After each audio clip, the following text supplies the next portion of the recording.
Well, hello everyone and welcome to another very exciting episode here on the MIgardener channel. In this episode, we're going to talk about kind of pushing the limits of fall gardening. I know so many people, at least in my region, Michigan, and the northern states, so many of my friends and fellow gardeners have thrown in the towel, and I keep telling them, no, don't throw in the towel yet. You cannot throw in the towel yet. There are so many plants that you can still grow. I promise you, just give it a shot.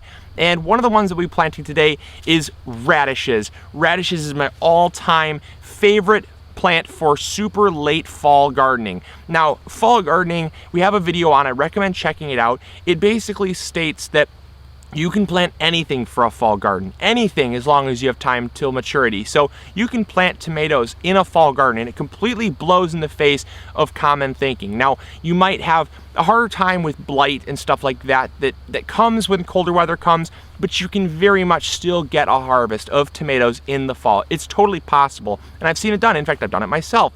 But in this episode, we're focusing on plants where you can plant within about 30 to 35 days of your first official frost, which is us. Our first official frost date is right around October 30th, and so we really need to push to get some harvesting done. And I cannot plant stuff like spinach. I mean, I could plant stuff like spinach, but it takes so long to sprout. We're talking about 1 to 2 weeks for it to sprout, that we essentially have about 2 weeks for it to grow enough to harvest. And it is very cold tolerant, and you can actually get it to overwinter, but we don't have any protection here. And I know a lot of people want us to do videos on protecting your gardens, but we just don't up here. The winters get way too harsh, and we just are not up here enough during the winter months to really maintain a garden up here. So I typically just plant right up into the very time that I can, and then I pull out my plants and I cover the beds, get them ready for winter, and then I start again in the spring. So that's what we're going to be doing today. And so I know a lot of people are in that same boat. A lot of people don't.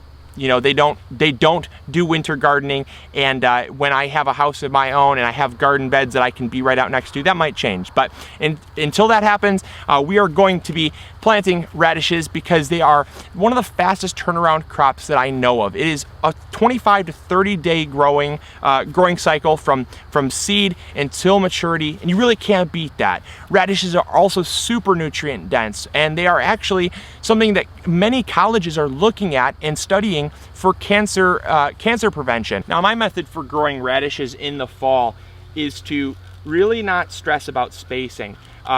You can get radish seed. Still in a lot of stores. They'll sell them because they are known for being such a late fall crop.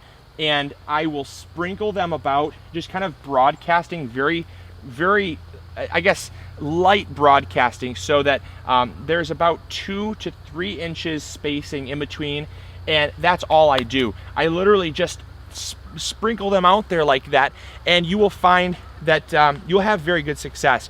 Radishes are something that you can plant closer together, and oftentimes the packets say make sure you space them 4 to 6 inches apart. And I'm thinking, what in the world would you need to space a radish 4 to 6 inches apart for? So I prefer to get maximum capacity in my beds and grow as much as I can.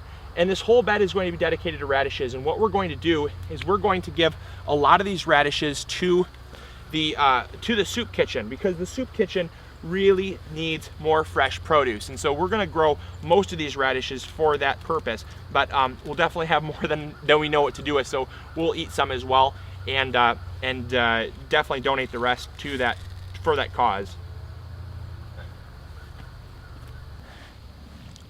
All right, last one here. We're going to be growing the white icicle radish.